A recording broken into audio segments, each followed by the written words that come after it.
un hommage à Serge Gainsbourg, puisque cela fait 25 ans jour pour jour que l'artiste nous a quittés. Tu te souviens des jours anciens et tu pleures. Tu suffoques, tu blémis, à présent qu'a sonné l'heure. Et là tu es jamais,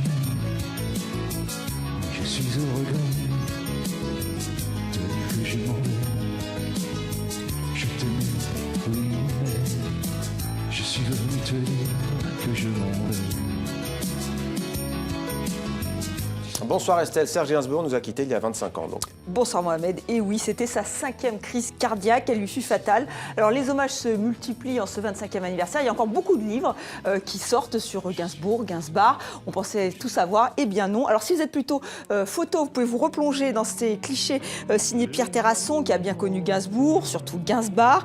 Et pour être incollable, je sais que vous l'êtes Mohamed, mais je vous ai trouvé la Bible Gainsbourg, tout Gainsbourg en plus de 1000 pages, une somme écrite par un écrivain journaliste Bertrand Dical, paru aux éditions Jungle Doc. Alors il nous rappelle que Gainsbourg a pas mal déliré quand même, que certains titres devenus cultes comme La Javanaise ont mis du temps, 30 ans, pour être reconnus tels comme des titres cultes. Alors Bertrand Dical qui sera bientôt l'invité de Patrick Simonin, et TV5 Monde a rendu hommage à l'homme à tête de chou dans Acoustique notamment, et vous allez voir quand la jeune génération féminine s'empare de Gainsbourg, eh bien c'est très doux.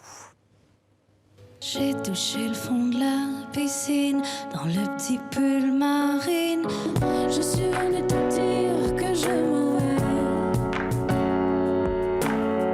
Tes sanglots ne pourront rien changer. J'avoue, j'en ai bavé, pas vous, mon amour. Avant d'avoir eu vent de vous, mon amour. Quoi? Notre amour fou resterait que des cendres. Moi, j'aimerais que la terre s'arrête pour descendre. Magnifique voix Estelle. Oui, Anne Silla. Et c'est une chanteuse qui est l'héroïne également de Montréal la Blanche, une chanteuse qui a voulu rompre avec son passé et son pays de l'Algérie, d'où le titre. Oui, Montréal la Blanche, Alger la Blanche, c'est le surnom de la capitale algérienne. Alors ce film nous plonge dans la diaspora algérienne au Québec, le temps d'une nuit, celle de Noël, aux côtés de 2 exilés. Ils ont dû fuir leur pays suite au terrorisme, c'était dans les années 90. Alors elle, c'est une ancienne chanteuse à succès qui est donnée pour morte, et lui, c'est un chauffeur de taxi hanté par un drame personnel. Alors avant d'être un film, c'est une pièce documentaire.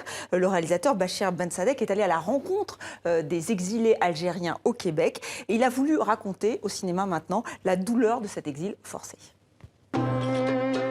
Qu'est-ce que penserait votre femme de savoir que le soir de Noël, le jour où vous faites le plus d'argent, vous êtes avec une femme, votre idole de jeunesse? C'est un film de rencontre, et je me suis dit que ça serait sympa de faire un conte de Noël de Charles Dickens, mais version un conte de Ramadan, avec les fantômes du passé qui sont convoqués par la rencontre un peu fortuite de 2 personnes de la même origine.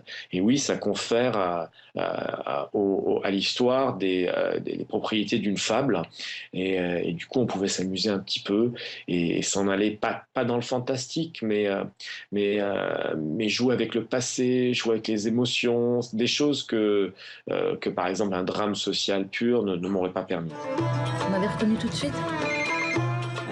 Une chanteuse. Quelle chanteuse? C'est vous, Karina Khattab? C'est moi. Une fois morte, je suis devenue célèbre.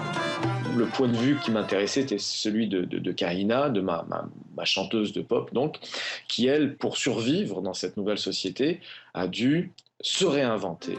Ça vous arrive de faire des cauchemars? Ça m'arrive chaque Ramadan. Mon chauffeur de taxi, lui, c'est autre chose. Lui, c'est je ne veux pas oublier parce que je ne veux pas trahir les miens. Je ne peux pas me transformer à ce point et faire de telle sorte que ceux que j'ai laissés là-bas disparaissent à tout jamais de mon cœur. C'est un petit peu ça, sa crainte. Et je vous dirais, c'est un petit peu ça la crainte des gens qui parlent d'assimilation. Et dans 2, 3, 4 générations, écoutez, oui, il y aura assimilation, qu'on le veuille ou pas.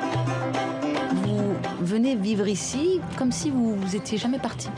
Les autres, c'est les autres. Nous, c'est nous. Voilà, Montréal la Blanche, un film plutôt émouvant, même s'il aurait gagné en rythme. Il sort le 16 mars au Québec. En France, il faudra attendre. J'espère qu'il sortira un jour. C'était demander le programme. Merci beaucoup Estelle pour cette chronique culture. Tout Gainsbourg, c'est assorti aux couleurs de 64 minutes. C'est parfait Estelle. Oui, parfait. Merci à vous.